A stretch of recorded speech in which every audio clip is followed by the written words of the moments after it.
and welcome. Today we're going to learn how to import public company data from LinkedIn into Airtable.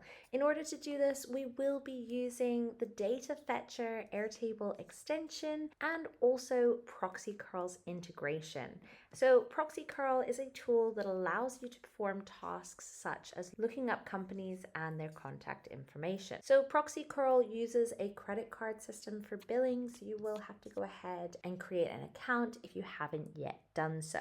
So in order to begin, we are going to come back to our Airtable base, and here we're going to create a companies table. So up in the top left-hand corner, double click on table 1 and retitle this as companies, like so. Then select save. Now we're going to create or edit a field, and here we're going to retitle this as LinkedIn URL, like so. And from this drop down menu, we're going to search for the URL. There it was. We'll select that and select save. Now in this field, you can go ahead and paste the LinkedIn URLs that you would like to import the public company data from. So I've gone ahead with Deliveroo, Apple, and Skyscanner, but of course you can choose your own and input that information here. Now we need to add a new grid view. So over to the left-hand side, we have grid. Select the plus symbol, and here we're going to retitle this as needs info, like so. Then select create new view, and this will appear. You can see this is highlighted. Here we're going to add some conditions. So you'll see this filter button up in the menu,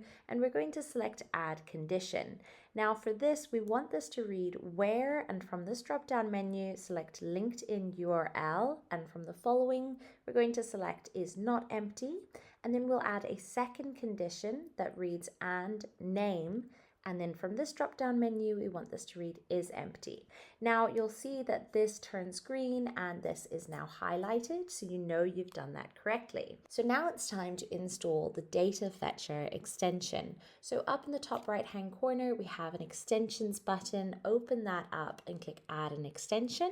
Then when this following page appears, you can search for data fetcher just up here in that search bar like so, and select add and click on add extension. We'll arrive to the following page, and this is where you can either create a free data fetcher account, or you can simply continue with Google. Now we'll arrive to the following screen, and this is where we can now import our data. So select the button that says create your first request. Now we will arrive to the following page, and here under the application, we're going to search for Proxycurl, like so. Here you will need your Proxycurl API key, and you can find that by clicking on the click here button, and this will direct you to your Proxycurl APIs. You can copy your API key here or generate more API keys, and then come back and paste your API key into this box, like so. Once you've done that, for the endpoint, we are going to go ahead and select full company profile for LinkedIn company profile URLs, like so. Then we're going to give this request a title up here where it says request 1, and we're going to title this fetch company data, like so. Then select save and continue in the bottom right hand corner. Now we'll arrive to the following page, and here you will see LinkedIn company profile URL. All the way over here, we're going to select this plus button as we want to insert a reference to our output table. So the following modal window will pop open, and here we're going to keep the table as companies from that drop-down menu, and for the field, we want to select LinkedIn URL. Now the following will load up, and for run for every record in view,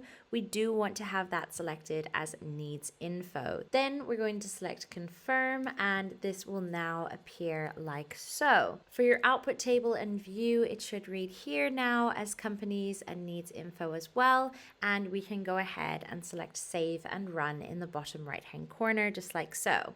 Select continue, and now we arrive to our response field mapping screen, which is where we can choose which fields we would like to have imported into our Airtable base. So here, as you can see, all of these fields are turned on. In order to turn them all off, we're going to select the filter all button up here in the top right hand corner, and now we're going to add the following fields to import this data. So we do want to search in the find field search bar, and we're going to search for name.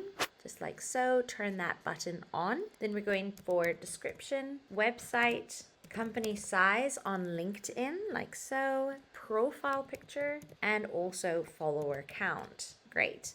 So once you have those all selected, and you can also scroll and see if there's anything else that you'd like to have included, then we're going to select save and run in the bottom right hand corner again. And as you can see, these fields are now being created. Great, so we arrive back to the following screen, and don't panic, we're just on the wrong grid view. So in order to see the data that you have imported to your Airtable base, select grid view, and you will now see all of the public company data from LinkedIn here in our Airtable base. Really cool. So this is amazing, but at the moment we would manually need to run the requests anytime we add new URLs here in order to have this information updated. However, we can actually make this happen automatically by using Data Fetch's trigger feature. So triggers enables a request to run whenever a change is made to an Airtable record. So when a new record is created, updated, or deleted, all of the information also stays updated automatically. So in order to do this, we want to select the extensions option here in the right-hand corner, and this will pop up to your request that you have already created. Open that up and you will see all of these settings that you have inputted here already. And we're going to scroll down until we see this trigger option. Now, you will only see this if you have already upgraded to a paid Data Fetcher account.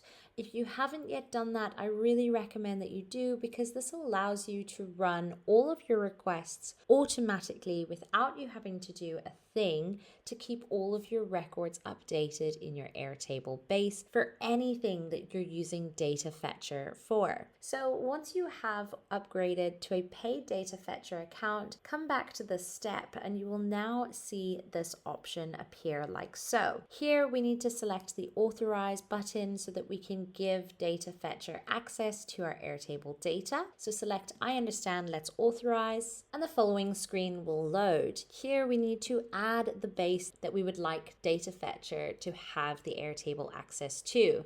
I really recommend that we select all current and future bases in all current and future workspaces so that you don't have any issues going forward for any future workspaces that you create. Then select grant access, and now you will see the following options appear. For this example, we are going to select record created so that this trigger is set off anytime a new record is created. And from the table, select companies, and for the view, we want that needs info view again. Then go ahead and select save in the bottom right hand corner, and now we can close this window over. So hopefully today you have learned how to import public company data from LinkedIn to Airtable using the Data Fetcher extension, and you've also learned how to make these requests run automatically. But if you do have any questions, you can always reach out to us here at datafetcher.com, where we also have a full-length blog on this exact topic if you'd like to learn that way as well. Thank you so much for taking the time to learn today. I really hope you have a good one.